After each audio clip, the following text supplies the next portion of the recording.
Assalamualaikum warahmatullahi wabarakatuh. Halo anak-anak, bagaimana kabarnya hari ini? Semoga kalian semua dalam keadaan sehat dan masih semangat belajar. Pada video kali ini, kita akan belajar tema 2, persatuan dalam perbedaan, subtema 1, rukun dalam perbedaan, dan pembelajaran ketiga. Sebelum melanjutkan video ini, jangan lupa like, subscribe, dan nyalakan loncengnya ya, supaya tidak ketinggalan video berikutnya. Anak-anak, pada video sebelumnya kita sudah membahas tentang adaptasi tumbuhan. Dan kali ini kita akan membahas adaptasi tumbuhan berdasarkan habitatnya, yaitu terdiri dari 3, tumbuhan xerofit, hidrofit, dan higrofit.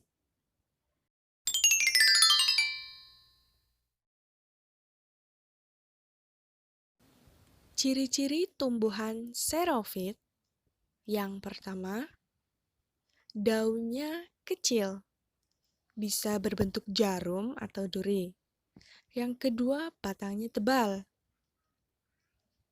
3, akarnya panjang. Dan 4, daunnya dilapisi lapisan lilin.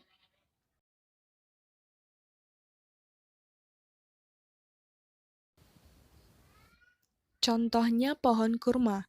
Pohon kurma mampu tumbuh di daerah yang panas dan gersang, seperti di daerah padang pasir. Daunnya berbentuk kecil, dan akarnya menjulur panjang.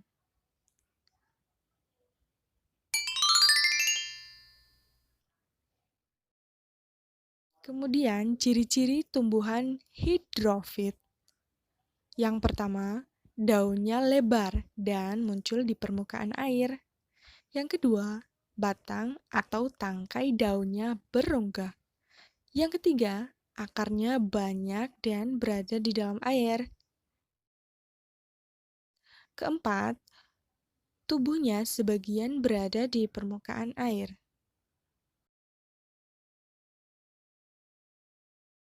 Contohnya yaitu teratai yang mampu hidup di air. Daunnya yang lebar berfungsi untuk memperbesar proses penguapan.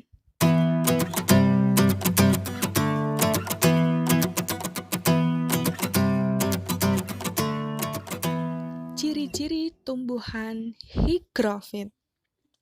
Yang pertama, daunnya tipis dan lebar.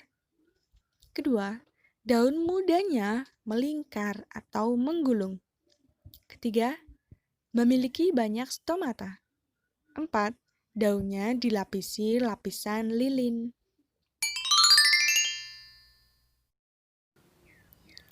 Contohnya yaitu tanaman talas. Dapat terlihat bahwa daun talas berbentuk tipis dan lebar. Ini berfungsi untuk memperbesar proses penguapan. Dan dapat terlihat bahwa daun mudanya itu menggulung. Dan ketika kena air, daun talas seolah-olah tidak basah karena mengandung lapisan lilin.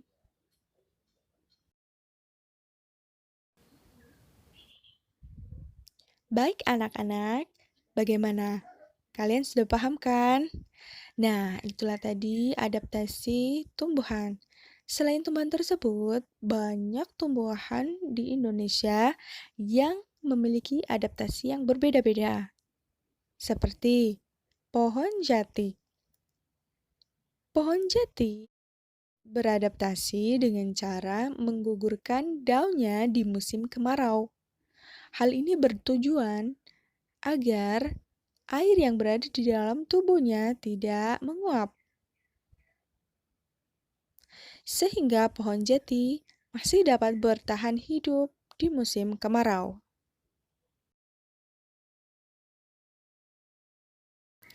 Selanjutnya, pohon bambu muda. Dapat dilihat bahwa di seluruh permukaan tubuhnya ditumbuhi bulu kecil yang sangat halus, namanya gelugut. Namun, jika disentuh, sangat gatal. Hal ini bertujuan untuk melindungi tubuhnya dari ancaman hewan maupun lainnya agar dapat tetap tumbuh menjadi pohon bambu dewasa. Selanjutnya yaitu pohon bakau. Pohon bakau ini hidup di wilayah pesisir laut yang berkadar garam tinggi. Adaptasinya dengan lingkungan yaitu memiliki akar napas yang tinggi dan kuat berada di atas air laut. Akar di bagian atas ini dapat digunakan untuk menyerap udara ketika bagian bawah terendam air laut.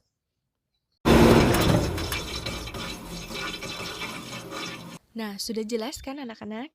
Baik, sekarang Bu Guru akan bertanya menggunakan kata tanya apa, kapan, di mana, siapa, mengapa, bagaimana.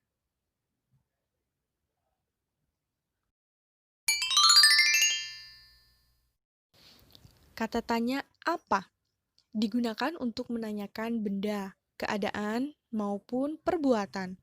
Contoh, apa perbedaan tumbuhan hidrofit dan higrofit?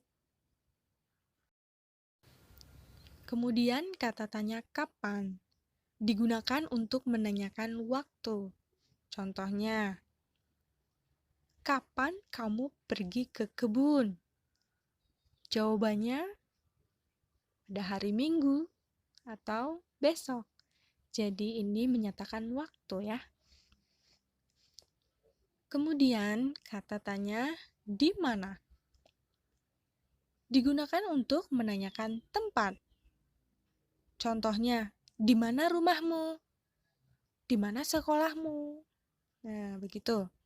Selanjutnya kata tanya siapa digunakan untuk menanyakan nama orang.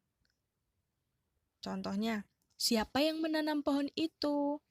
Siapa namamu? Nah, begitu ya. Kemudian mengapa? Digunakan untuk menanyakan sebab atau alasan. Contoh, mengapa pohon jati menggugurkan daunnya saat musim kemarau?